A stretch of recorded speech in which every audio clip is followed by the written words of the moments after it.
sometimes people say that, okay, we agree individuals make mistakes, they're irrational, they don't know how to think, they're confused, they're myopic, vindictive, and so on. But companies will not work like this. Companies, people are professional, experts, make big decisions many, many times. Clearly, they will not make these mistakes.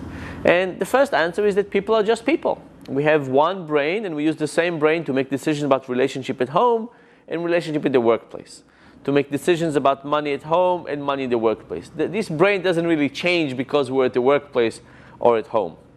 The other thing, of course, is the financial crisis.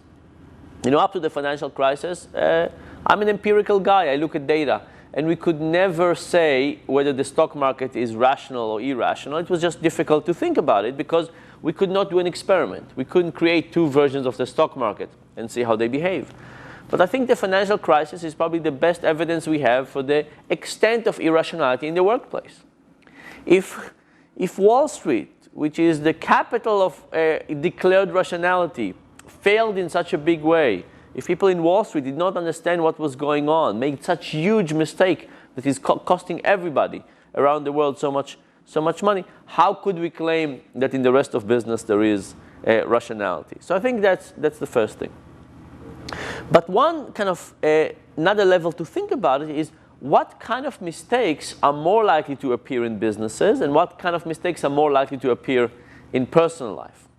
So for example, it turns out that when people feel a need to justify themselves, they need to explain themselves to somebody else, they make a few types of decisions making to a higher degree.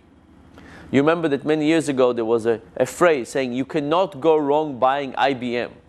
Why? Because if somebody would come and say, why did you buy this? You could say, hey, it's IBM. How could I get wrong? This is about the ability to justify yourself. And it turns out that mistakes of this nature that have to do with how easy it is to justify ourselves become more and more prevalent in businesses rather than in personal life, because in businesses we need to explain ourselves to a larger degree. Also, in the last few years I had lots of opportunities to go and meet businesses, to talk to them. And I tell you that actually businesses have a harder time learning than individuals. Imagine that you have been eating chicken all your life and one day you want to find out if you're interested in fish. All you need to go is to go to the supermarket, to a restaurant, and try fish. There's no big deal. Imagine you're a big company, and one day you want to try to do something different.